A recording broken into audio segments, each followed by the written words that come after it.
Transportation Authority, Executive Director Mike Brown, and Government and Community Relations Manager Pat O'Dowd. Hi, guys. Hi, how you doing? I'm good. How are you guys? Great. Good, Great. good. Cold. Cold. A little bit cold. Cold. Story of the day. So when it's cold like this, what kinds of adjustments do you have to make in the operation of JATA? Not much as far as the operations is concerned. You know, we still run. We try to keep as warm as we can, possibly for the customers and the riders. One thing we do request that, of the drivers, our buses have kneelers, and they're big airbags that let the bus down on the side for a person to get on and off. Sometimes in weather like this, those things will freeze if you let them up and down. So that may be an inconvenience from time to time. Yeah, I was seeing in Chicago, they have what they're calling a Tesla boneyard, where the cars are stuck at charging stations because they're just not charging. It's too cold. Too cold to charge. Yeah. Wow.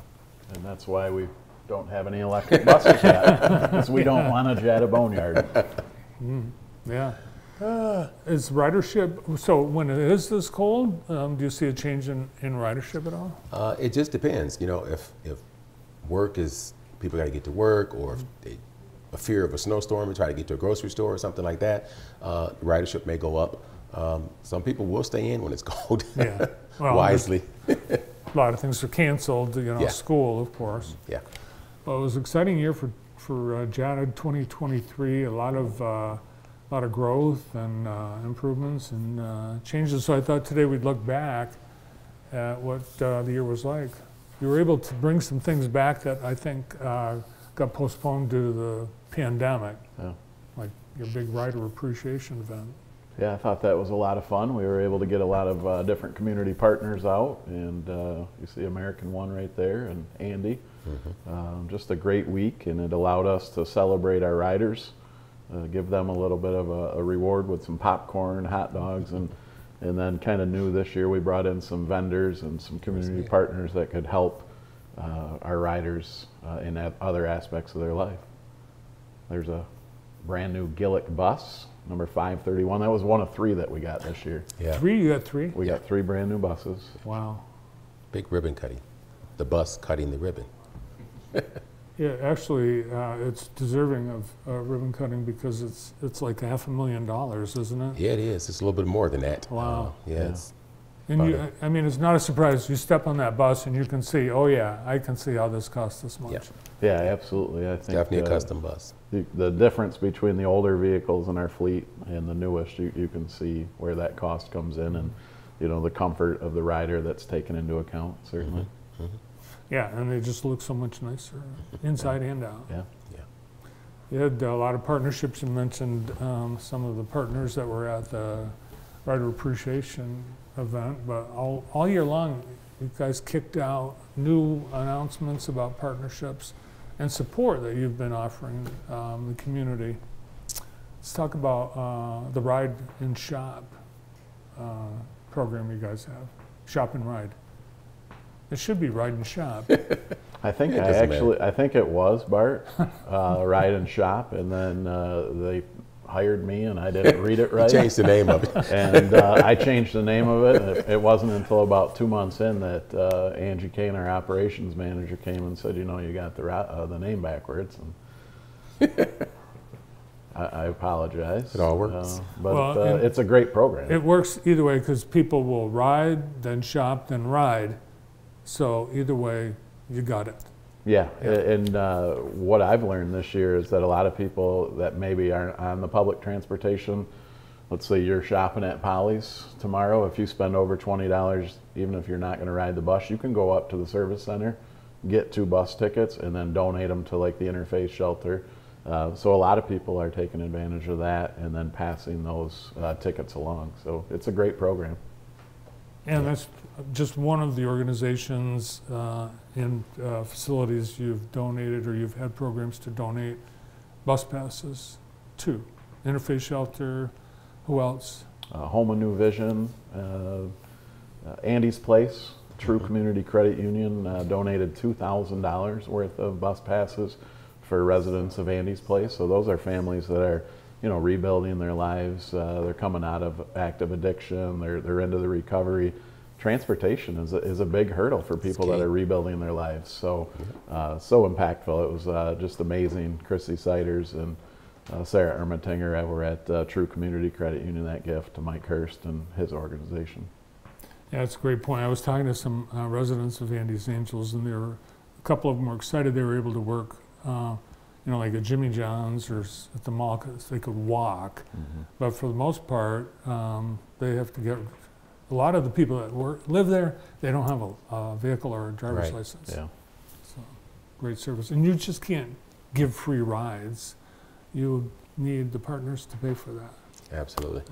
Yeah, it's you know, Mike knows, 37 years in transportation. It's it costs a lot of money to run a public transportation company. You know, we've got what, 52 vehicles in our fleet, keeping them on the road, keeping them gassed up, and General maintenance. Operating it, and then you know, you throw in 2 facilities. It's an expensive endeavor for sure. So giving away free would kind of hurt that. But yeah, that's why we've looked for community partners. And you guys know as well as anybody, Jackson is full of generous community partners. Well, thanks to all those that supported the programs and the organizations all throughout 2023, and I know a lot of that's just going to roll into this year. It is. Yeah. One of the biggest, my biggest expectation this year is to try and find some ways to expand our service in the areas where we don't have it at. Now, saying that, as Pat just indicated, it's going to be costly. You know, it just doesn't happen overnight, and it doesn't happen for free.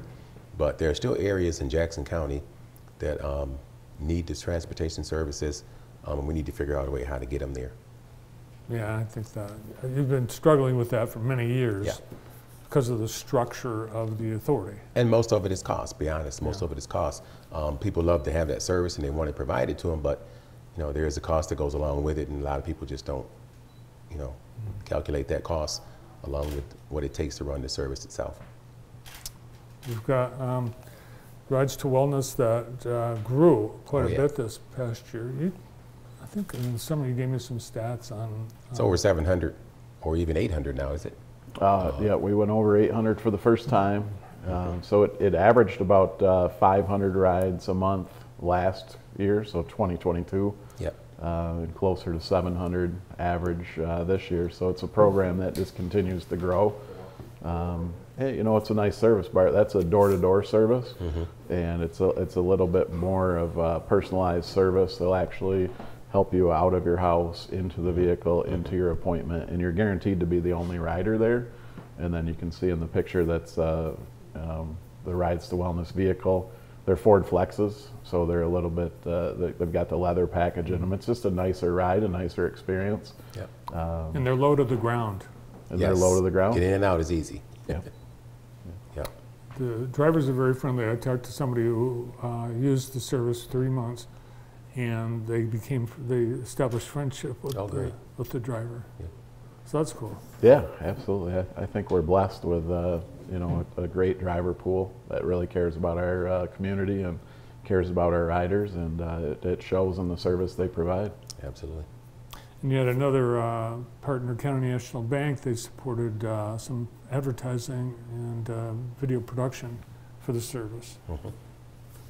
Done by JTV. Wonderful 30-second spot. Yeah, it turned out great.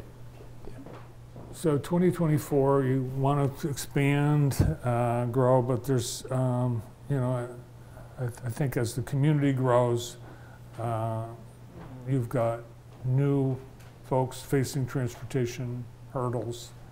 And what are some of the things people are struggling with when it comes to transportation? Affordability, for one, just being able to afford it. Second of all, just knowing that it's there, you know, it's accessible to them, where to get it at. What I'd like to target this year as well too is our newly constructed apartment complexes all over the city of Jackson. They're right on the bus lines. Every single one of them is right on the bus lines. You know, you can park your car if you have one. If you don't have one, jump on the bus. You know, take care of your business, do your shopping, go to your medical, work, whatever you need to do, and come right back home. So that's one of the areas that we're looking at as well too, is try to increase some ridership in the apartment complexes. And I know you talk to your riders a lot and you get a lot of feedback. Do you make adjustments to the routes, to the schedules based on what your people Yeah, are we saying? we try to do that. It's hard to do sometimes, but because when you got over 10,000 schedules printed out on the street, changing the schedule might not be the greatest thing to do. But yeah, we do try to make sure that we're hearing what the customer's needs are and sensitive to that. We can't, of course, adjust to every single need because everybody would like door-to-door service, but it's not possible with public transportation. But we try to get it on the mainstreams, the streets, the avenues that's going to get people, the majority of the people, to the majority of places. I think we're pretty lucky to have this kind of transportation organization and level of service that you guys provide. And Mike has been with JATA for 37 years. Congratulations. Started as a driver, Bart. Yes, drove. Started as a driver and has worked his way all the way up. And really, I think everyone at JATA can drive a bus except Pat O'Dowd. They will. They've told me day one, Mike said, you will not get your CDL, you will not drive a bus. Well, just like he says, I'm still going to be doing this 10 years from now. He's going to get a CDL. All right, well, you got 10 years to learn how to drive a bus. There you I go. think I can handle it. Well, you guys keep up the great work. I know you've got a great team stand behind you, and we appreciate you coming in today. Absolutely. Thanks for having us, You Bart. bet. Now, if you can get the weather to warm up, we'll be doing great. Yeah. Well, it's got to get warm Eventually. eventually. Yeah. Michael Brown, Executive Director of the Jackson Area Transportation Authority, and Government and Community Relations Manager, Pat O'Dowd. Next up,